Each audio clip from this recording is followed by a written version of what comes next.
Kalau kita punya iman, kita mampu berbuat baik sama semua orang.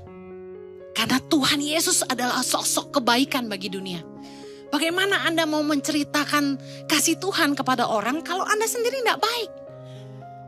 Ibrani 13 ayat 16, dan janganlah kamu lupa berbuat baik dan memberi bantuan. Kenapa? Sebab korban-korban yang demikianlah yang berkenan kepada Allah. Orang-orang yang beriman pasti fokusnya gini, bagaimana hidupnya berkenan kepada Allah.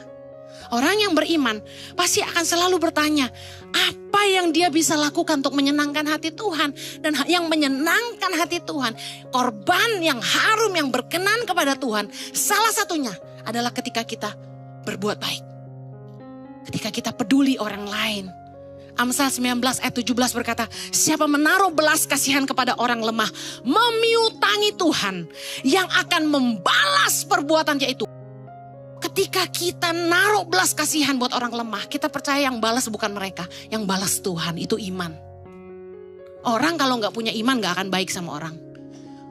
Orang yang gak punya iman akan ngomong gini, gak ada urusan lu sama gue, lu susah salah lu sendiri. Tapi orang yang punya iman percaya firman Tuhan, bahwa ketika aku menaruh belas kasihan kepada orang lemah, aku memiutangi Tuhan yang pasti akan membalasnya. Orang yang baik peduli sama keluarganya. 1 Timotius 5 ayat 4. Tapi jikalau seorang janda mempunyai anak atau cucu, hendaknya mereka itu pertama-tama belajar berbakti kepada kaum keluarganya sendiri. Pelayanan dimulai dari mana? Katakan keluarga. Membalas budi orang tua dan nenek mereka. Harusnya kakek nenek, terjemahan Indonesia salah. Karena itulah yang berkenan kepada Allah. Sekali lagi, apa yang berkenan kepada Allah? Ketika kita mengurus orang tua kita, mengurus kakek nenek kita, kita pelihara keluarga kita, jadi berkat buat kaum keluarga kita. Apakah Anda peduli sama adikmu, sama kakakmu, keponakanmu, orang tuamu? Kalau Anda lebih diberkati dalam keuangan, jangan diam. Jangan tidak peduli. Saya lihat banyak orang yang kaya tapi tidak peduli sama orang tua, tidak peduli sama adik kakaknya. Adiknya susah dihina. Kita tidak boleh gitu. Kalau kita punya kasih, kita harus peduli. Anda peduli, buktikan keluarga nomor 1. Anda nabur buat gereja, nabur buat NTT, nabur buat Papua. Yang kelihatan depan mata, pembantumu aja kamu gaji kecil sekali. Anda pengen orang miskin Indonesia berkurang kemiskinannya? Pengen tak berkontribusi, mau nggak? Gaji pembantumu dengan benar. Jangan kecil.